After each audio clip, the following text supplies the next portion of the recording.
Meus irmãos, eu vos saúdo a todos com a paz do Senhor. Amém. Quem está feliz com Jesus, diga glória a Deus. Glória a Deus. Aleluia. Podemos assentar, amados. Nós vamos ler um texto da palavra do Senhor concernente à mensagem que iremos trazer nessa noite.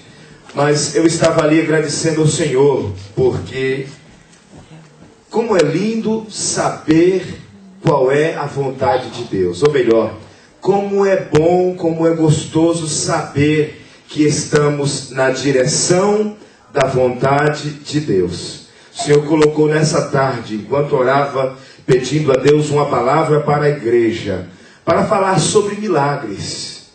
E desde o começo do culto, os hinos que nós estamos ouvindo, que os irmãos desejaram cantar, que certamente já estavam debaixo do governo, da autoridade do Espírito Santo, já falavam sobre milagres, o milagre de abrir o mar, que Deus ainda abre o mar para dar vitória ao seu povo. E eu comecei ali a glorificar o Senhor, dizendo: obrigado, Senhor, porque eu tenho a tua confirmação de que tenho no coração uma palavra que o Senhor já designou para que os teus filhos ouvissem e fossem edificados nessa noite. Eu quero que você abra comigo a palavra de Deus no livro de Josué, capítulo 4, versículo 6. São somente 2 versículos que nós vamos ler. E iremos tomar aqui uns 15 minutinhos com a palavra do Senhor. Eu tenho certeza que cada irmão que veio à casa do Senhor nessa noite veio com um propósito,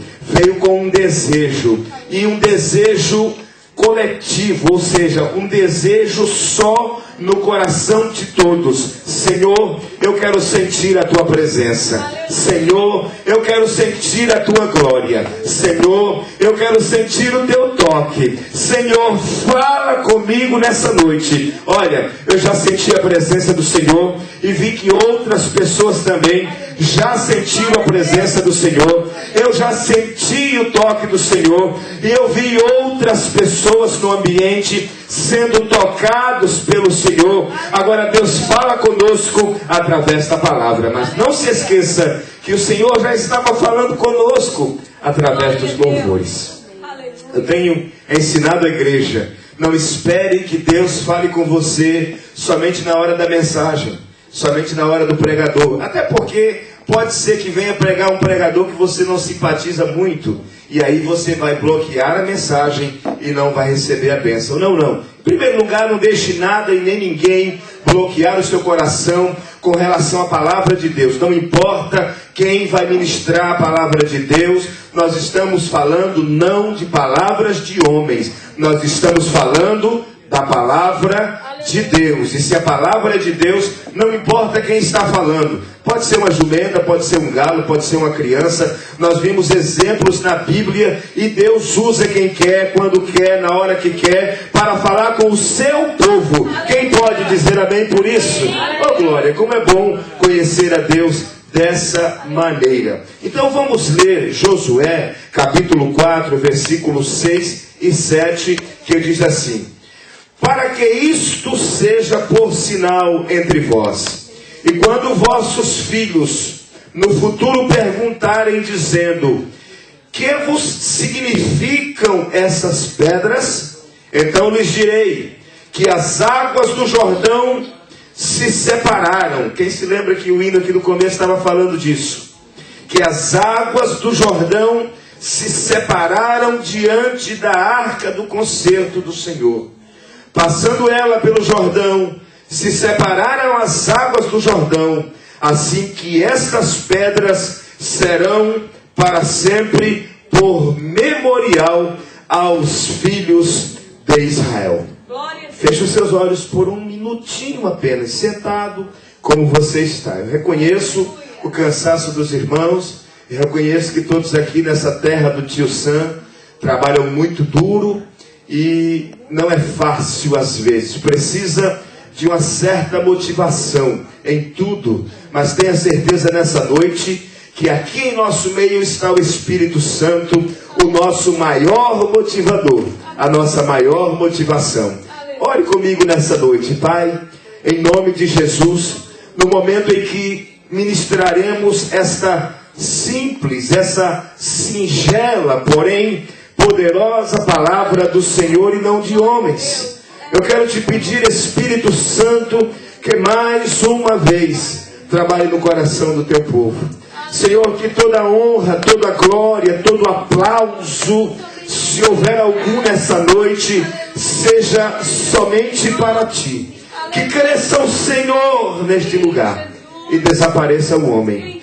Senhor, eu tenho certeza que muitas pessoas também nessa ocasião serão tocadas, serão ministradas, serão abençoadas através dessa mensagem em muitas partes do mundo, através da internet, através de vídeos.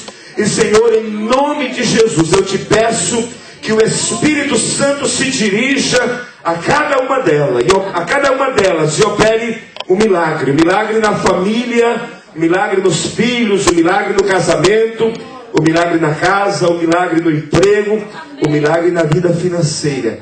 Milagres promovidos pela tua palavra, em nome de Jesus. Quantos podem dizer amém? Amém. Eu quero que você olhe para quem está ao seu lado e diga parabéns. Você está hoje no lugar da bênção. Amém. Dá um sorriso aí, porque quando a gente fala de bênção, o Raimundo está sorrindo aí. Quando a gente fala de bênção, é alegria, não é, irmã Aparecida? Quando a gente fala de bênção, a gente fala de alegria. Glória a Deus. Aleluia. Eu tenho certeza absoluta que não somente Moisés, a quem Josué substituiu, era um homem que se comunicava com Deus, pessoa que se aproximava com Deus, a quem Deus confiava segredos especiais a respeito não somente do seu futuro pessoal, particular, de Samuel, ou de Josué, de seus filhos, da sua casa, da sua esposa, não. Mas Deus confidenciava a Josué também segredos a respeito de Israel e, por que não dizer, do futuro da humanidade, porque tudo ia continuar, ia sair dali de Israel. As bênçãos do Senhor que alcançariam Chicopi iam partir de Israel. As bênçãos do Senhor que alcançariam Vigolândia sairiam de Israel. As bênçãos do Senhor que alcançariam Governador Valadares sairiam de Israel. As bênçãos do Senhor que alcançariam Simonésia sairiam de Israel. As bênçãos do Senhor que alcançariam Jampruca e até Itapipoca sairiam de Israel. Então havia uma quantidade de mistérios e de segredos muito grandes concentrado em Israel, que precisavam ser administrados através de pessoas que estavam em contato com a soberana vontade de Deus. E preste atenção, Deus comunicou de alguma forma, isso não está escrito em nenhum ponto da Bíblia, mas nós podemos supor, até porque existe um outro cidadão aqui que um dia fez uma pergunta: aonde estão os milagres que fizeram nossos pais no passado? Então, por causa dessa expressão, eu entendo que Josué já sabia que haveria um ponto da história aonde as pessoas iam somente ter lembrança dos milagres do passado, e os milagres, infelizmente, não estariam mais presentes no meio do povo. Irmãos, eu conheço pessoas, e eu tenho certeza que vocês conhecem também pessoas que são verdadeiros museus, vivem das histórias do passado. Pessoas que até estão dentro de alguma igreja evangélica, que carregam na sua carteira até algum cartão de membro, mas está fazendo a pergunta que essas pessoas fizeram muitas vezes: o que aconteceu com os milagres? Aonde estão os milagres? Aonde estão os milagres e as maravilhas que disseram nossos pais? Josué sabia muito bem que haveria um ponto da história que as pessoas iam ter saudade dos milagres, porque os milagres já não aconteciam mais. Eu tenho visto pessoas, eu já vi pessoas nos nossos dias fazendo essa pergunta: pastor, aonde estão os milagres da igreja primitiva? Aonde estão os milagres do tempo dos apóstolos? O que se fez dos milagres dos primeiros discípulos? Essa pergunta se encaixa perfeitamente no contexto que nós estamos pregando e das pessoas que nós estamos lembrando na Bíblia, na palavra de Deus, que um dia ia chegar a época em que se diriam: aonde estão os milagres dos tempos dos nossos pais? Eu quero dizer uma coisa para você: o tempo do milagre não se acabou. A época dos milagres não se acabou. Tem gente que pensando que milagre é coisa do passado. Eu tenho uma linda e poderosa notícia de Deus para a sua vida nessa noite. Se você estava triste, se você estava desanimado, pensando que milagre era coisa do passado e que milagre não acontece mais, a notícia que eu trago para você nessa noite é mentira do inimigo, é mentira do inferno. Estão tentando com as coisas do mundo influenciar as nossas mentes, alienar os nossos cérebros para nos fazer pensar que milagre é coisa do passado. E a notícia linda que eu trago de Deus para você nessa noite: milagre não é coisa do passado, milagre é coisa do presente e acontecem ainda hoje. Eu tenho visto milagres acontecer na minha vida. Aleluia. Eu quero saber aqui nessa igreja quem é que ainda acredita em milagres. Faça um sinal com a sua mão e diga comigo: eu acredito em milagres. Glória a Deus. Lembra daquele moço que é violonista e que não tem nenhuma das mãos? E ele disse com os olhos cheios de lágrimas, e você vê a lágrima cair. E ele disse assim: quando alguém me pergunta: Tony, o que é um milagre? Ele olha para as mãos da pessoa e diz: isso é um milagre. Glória a Deus. Quando eu vejo duas mãos se levantando, eu digo no meu coração: isso é um milagre. Glória a Deus. Aleluia. Eu quero que você olhe para as suas mãos agora. Aleluia. Glória a Deus. Tem umas mãos bonitinhas aí, tem outras cheias de calos, sinal do trabalho. Tem outras com as unhas, né, bem bonitas, outros com as unhas um pouco sujas. Mas isso não vem ao caso, não é, Raimundo, agora? Isso não tem importância. Eu quero que você pense no milagre de ter as suas duas mãos. Aleluia. Glória a Deus. Irmãos, Aleluia. aleluia. A ciência ainda não consegue explicar uma pergunta que o salmista Davi fez no Salmo de número 119. Como é que se formam os ossos no ventre de uma mulher que está grávida? Ninguém consegue explicar ainda, mas nós que estamos na igreja e que conhecemos a palavra, não temos nenhuma dúvida: isto é um milagre. Todo mundo hoje em dia já sabe, quando uma mulher fica grávida no primeiro mês de gestação, e aí está a Fabiana, já consegue se fazer um cálculo quase exato de quando a criança vai nascer. Agora, qual é o processo, qual é o princípio que faz com que a fecundação do óvulo, juntamente com o espermatozoide, faz com que aquilo dali se origine uma vida e se torna um ser humano?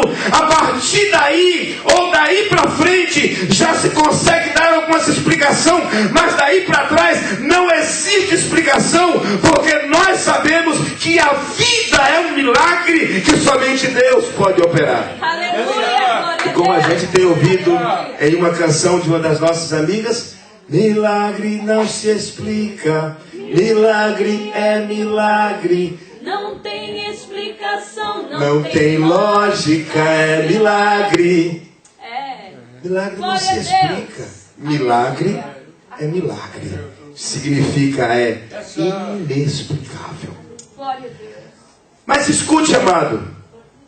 Eu falei no princípio da mensagem ou antes de começar a pregar, que Deus tinha algo especial para fazer nessa noite.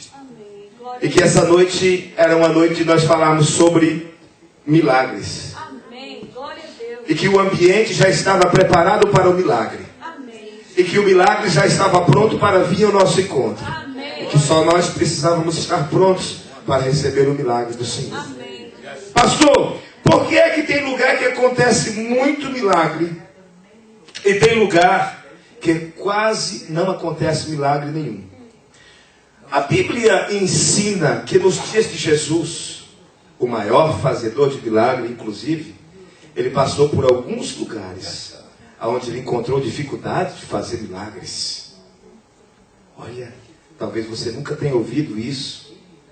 A Bíblia fala de algumas cidades, e uma delas é Betsaida, a outra é Corazim,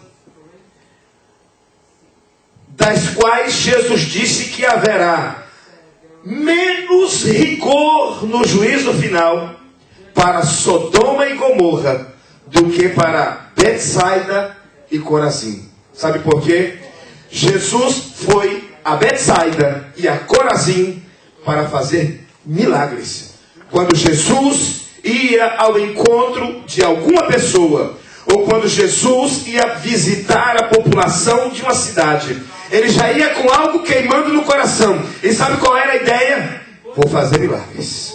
Vou fazer milagres. Olha, se tiver cego, Pedro, João, Tiago, vocês se preparem. Vamos organizar em equipes. Vamos separar em grupo. Vamos controlar a multidão. Porque quando nós chegarmos lá, nós vamos fazer milagres. O que tiver de mudo, vai falar. O que tiver de surdo, vai ouvir. O que tiver de paralítico, vai se levantar e vai andar. E se tiver morto, vai ressuscitar. Jesus, o que não faltava é fé. Ele é o dono da fé, o autor e consumador da nossa fé, segundo a palavra de Deus. Mas a Bíblia nos ensina que ele chegou em Betsaida e em Corazim. E ali, irmãos, foi um lugar do ministério de Jesus, aonde aconteceu menos milagres, ou quase nada de milagres aconteceu ali. O problema estava em quem? O problema estava em Deus? Não, o problema nunca está em Deus. Então quem sabe Jesus, o nosso Superman, tinha encontrado com uma tal de Kryptonita pelo caminho e perdeu os seus poderes ou superpoderes especiais. E quando chegou em Corazim e em Betsaida, ele estava menos forte, menos poderoso, ou seja, estava mais fraco, de maneira que não poderia fazer milagres. Você acha que aconteceu isso? Não! Jesus nunca perde o seu poder. Jesus nunca perde a autoridade, porque Ele é o próprio poder e Ele é o dono da autoridade. Mas o que aconteceu é que ao chegar naquelas cidades, ele encontrou pessoas que não abriram o coração para crer no doador da vida e naquele que fazia milagres. Aleluia. E aqui eu quero entrar em alguns tópicos da mensagem nessa noite. Pastor, então o que é que precisa para que Jesus faça milagre? Para que Jesus faça um milagre na sua vida, em primeiro lugar, precisa nascer no seu coração um desejo. Precisa nascer no seu coração uma vontade. Você precisa querer o milagre. E olhe, quem quer um milagre não age de maneira vulgar, banal. Não, quem quer um milagre buscam ardentemente. Isso é um outro tópico da mensagem. Para ver o milagre precisa haver uma busca. Para ver o milagre precisa haver fé. Para ver um milagre precisa obedecer uma ordem. Vamos por parte. Precisa haver um desejo. Precisa ter vontade. Se lembra que algumas vezes Jesus operou alguns milagres, e pelo menos é o que a Bíblia narra. Eu sei que nem tudo está escrito como ele fez, aonde ele fez, e nem tudo que ele fez está escrito na palavra, mas nós vemos que em algumas ocasiões Jesus chegava na pessoa e fazia uma pergunta. Você se lembra qual era a pergunta? Você quer ser curado? Irmãos, aqui entre nós parece algo descabido. Parece uma pergunta desnecessária. Perguntar se uma pessoa que está doente quer ser curado. Todo mundo sabe que a resposta é sim. Mas Jesus fazia essa pergunta para deixar registrado para nós que o milagre só acontece na vida de quem quer ser alcançado por ele. Diga para quem está ao seu lado: você quer um milagre nessa noite? Você quer um milagre nessa noite, Clécio? Você quer um milagre nessa noite, Aline? Ana Paula, Daniel, Bob, Júlio, você quer um milagre de Deus nessa noite? Você quer um milagre? O milagre está pronto. O milagre está pronto. Depois precisa haver uma busca. O cego Bartimeu, o que foi que ele fez? Ele sentou na beira da cama e, sabendo que Jesus ia passar na sua cidade, ele ficou dizendo assim: se for o desejo dele me curar, ele vai passar na minha casa. Amém?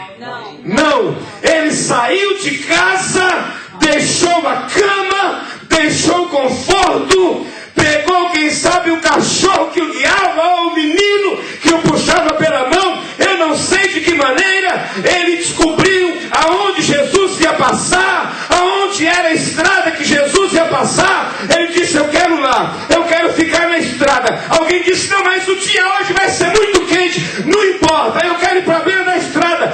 Olha, vem um vento por aí, a poeira vai ser tremenda hoje. Não importa, não tem poeira, não tem mosca, não tem vento, não tem sol, não tem chuva. Eu quero estar na beira da estrada. Eu vou ficar no lugar da bênção.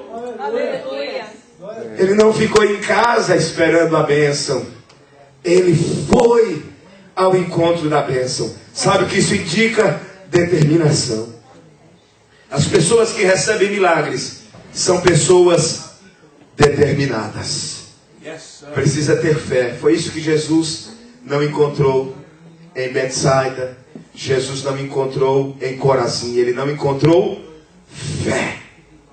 Tem gente que diz: olha, eu sei que Jesus faz milagre. Eu sei que Ele faz. Quando Ele quiser, não é? Um dia, quem sabe, talvez. Isso não é fé, irmãos. Isso não é fé. A fé para receber milagre é aquela fé que você vive hoje, sem estar vendo o acontecido, sem ter ainda na mão o teu milagre, mas você já vive hoje de posse do milagre, como se você já tivesse recebido, trazendo à existência como se fossem as coisas que ainda não são. Olha, você crê que Deus vai te abençoar financeiramente e que você vai ser próspero? Tenha postura de rico já a partir de hoje. Vista a melhor roupa, vai no cabeleireiro, arruma o cabelo, vai na manicure. Você vai andar como madame, você vai andar como patrão, você vai andar, não é de nariz empinado, não estou dizendo isso. Você vai andar de cabeça erguida. Não recebeu ainda, mas você já está vivendo como quem já recebeu, porque você crê que o milagre vai acontecer, porque o dono do milagre está na tua vida. Dá um milagre de quem está recebendo hoje. Dá um aplauso de quem está recebendo o milagre hoje, irmãos. Em nome de Jesus. Aleluia.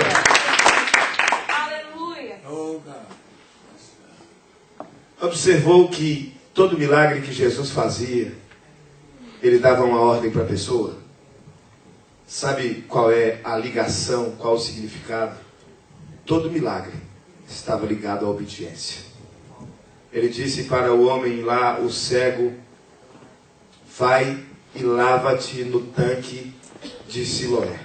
Todo mundo sabe que a água do tanque de Siloé não cura a cegueira de ninguém. Mas ali haviam duas razões embutidas no mesmo pacote. Em primeiro lugar, havia uma crença, como aquelas que existem lá no Brasil, não é? Que a pessoa vai em lugar tal, uma vez por ano, aquelas pessoas, aquelas multidões. Havia uma crença a respeito do tanque de Siloé, que no tanque de Siloé, como no tanque de Betesda, haviam épocas do ano em que milagres aconteciam. E o tanque de Siloé, era a fama daquele tanque era exatamente na questão visual. Então, quando Jesus mandou o cego se lavar no tanque de Siloé, aí haviam duas razões e duas intenções por trás disso. Em primeiro lugar, era provar para todo mundo que o tanque de Siloé não fazia milagre coisíssima alguma. Que ele mandou fazer aquela meleca lá no chão, e com cuspe e terra passou nos olhos do homem. O que é que você está vendo? Ele disse nada. Então vai lá e te lava no tanque de Siloé. E quando o homem foi lá, lavou o rosto, ele disse, agora o que você está vendo? Ele disse, está bem confuso, eu estou vendo, eu não sei se estou vendo árvores ou se eu estou vendo homens, é um negócio nublado. São homens como se fossem árvores. Coitado, continuava cego, porque de homens para árvores existe uma diferença muito grande. Aí Jesus disse, espera aí, vem cá, agora eu vou mostrar para você quem é que faz milagre. Não é tanque de Siloé, não é o sumo sacerdote, não é o Caifás, não é nenhuma desses ilustres personagens. E Jesus automaticamente tocou nos olhos daquele cego e ordenou-lhe para que visse. Quando ele abriu os olhos, a Bíblia diz que imediatamente o homem ficou maravilhado. Porque o homem que nunca havia enxergado, passou a enxergar. E sabe, aquele homem era um cego de nascença. Ele não tinha a órbita dos olhos. Ele não tinha, como você chamaria isso aqui, o buraco dos olhos, ou o caroço dos olhos. Era só o buraco. O milagre aí é muito maior do que nós imaginamos. Irmãos, em segundo lugar, nesse caso, havia também uma prova de obediência. Lembra do Naamã? A história do Naamã, que foi curado e que o profeta mandou ele banhar 7 vezes no rio. Irmãos, Deus precisa de rio para curar alguém? Não. Deus não precisa de rio para curar ninguém. Ainda hoje existe na Índia, quer dizer, sempre vai existir, enquanto existir a Terra, o planeta, haverá o rio Ganges, que é uma vez por ano. Os hindus de toda a Índia e de outras partes do mundo vão até lá para mergulhar no rio, porque aquele rio lava os pecados e cura de muitas enfermidades. Então eles mergulham no rio, levam os cavalos junto, levam o gado, levam o cachorro, levam a galinha, levam até rato para mergulhar no rio junto com eles. Preste atenção, já está provado que rio, Deus não precisa de rio para curar absolutamente ninguém. Mas a ordem foi dada a Naamã. Sabe por quê? Porque tem gente que Deus precisa quebrar o orgulho, quebrar a arrogância. E tem uns que precisam até quebrar o nariz, porque tem nariz empinado, para que o milagre aconteça. Esse era o caso do Naamã. Ele era o capitão, ele era o semideus ali. Era ele que ordenava a morte e a vida naquele lugar. Imagine se ele ia descer nas águas daquele rio fedido. Era como se fosse o rio Tietê em São Paulo, irmãos. Ninguém quer entrar no rio Tietê, nem que esteja morto. Se o cara puder evitar de ser jogado lá dentro ainda morto, o cara faz a opção de não ir, porque era terrível a situação. Os esgotos caíam ali naquele rio, das casas, tudo que é ruim, o rio, as enchentes levavam para dentro do Rio Jordão. E Deus diz que ele tinha que descer e se banhar exatamente através do profeta no Rio Jordão. Irmãos, era descer muito. E tem gente que diz assim: eu me humilhar para fulano? Jamais. Eu tenho a minha honra, eu tenho o meu orgulho. Pois sabe o que é que Deus quer falar contigo também nessa noite? Enquanto você tiver essa honra, enquanto você tiver esse orgulho, não vai acontecer milagre nenhum em tua vida. Agora, quando você quebrar esse narizinho empinado, e quando você descer do teu orgulho, e quando você descer da tua honra, e reconhecer que você não é nada, e que Ele é digno e merecedor de toda honra, de toda glória e de todo louvor, Ele vai dizer assim: é hoje, é hoje, é hoje, é hoje, é agora. Eu encontrei o ambiente perfeito, o coração perfeito, o dia perfeito, o dia é hoje, o momento é agora. Começo a decretar milagre na tua vida nessa noite, em nome de Jesus de Nazaré. Aplaude o Senhor se você acredita que um milagre pode acontecer na tua vida ainda hoje. Aleluia. Então você entendeu? Milagre não é coisa do passado. Diga: milagres acontecem ainda hoje. A gente, irmãos, não são poucas as vezes que nós vimos testemunhos de milagre aqui. Nós vimos testemunhos de milagre aqui. E nós não vamos deixar os milagres ficarem no passado. Diga: não. Não vou deixar os milagres se tornarem coisa do passado. Diga: eu quero ser um canal de Deus neste lugar, para que todos vejam milagres acontecendo através da minha vida. Diga: eu quero ser um veículo que carrega, que transporta os milagres de Deus para Chicopee, para Pittsfield, para Wilbraham, para Palmer, para os Estados Unidos da América. Eu quero ser um ponto de contato entre os milagres de Deus e o povo de toda a terra. Dá um aplauso para o Senhor, se esse desejo é verdadeiro no teu coração. Eu vou fazer uma oração junto com você nessa noite. O Rafael vai nos ajudar preparando aquele CD que nós queremos, aquela canção que a gente queremos utilizar na oração. Mas não se esqueça de uma coisa: não permita que os milagres sejam coisa do passado. Sabe, existe uma diferença entre museu e outdoor. Museu sobrevive das coisas do passado. O outdoor só sobrevive se houver novidade. Novidade.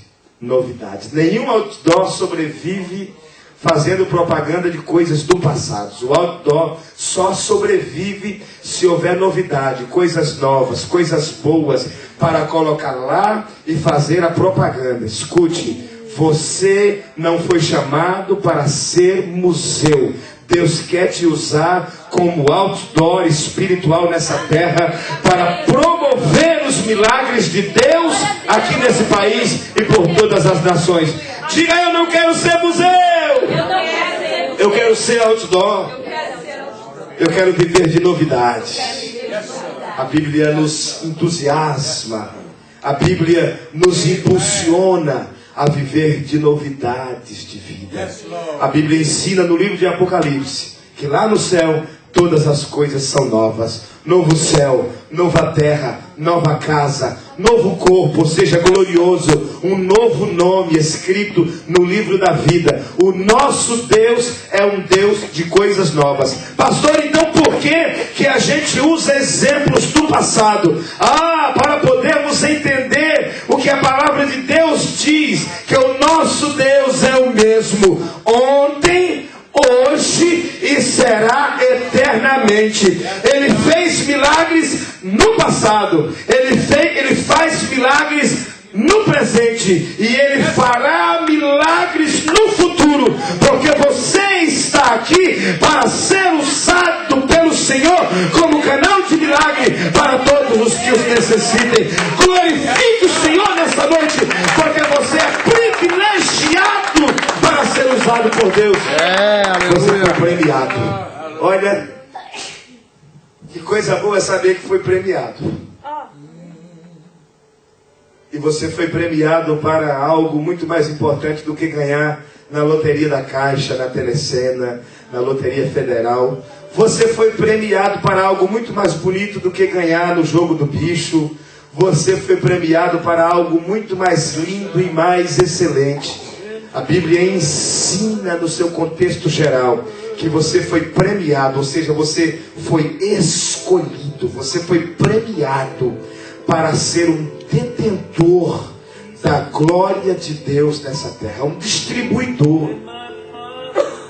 Agora, essa glória, essa alegria de Deus que produz milagres, ela só fica viva dentro de nós quando nós tiramos isso de nós e damos de nós para os outros, ou seja, abençoando outra pessoa com o milagre que já alcançou a tua vida.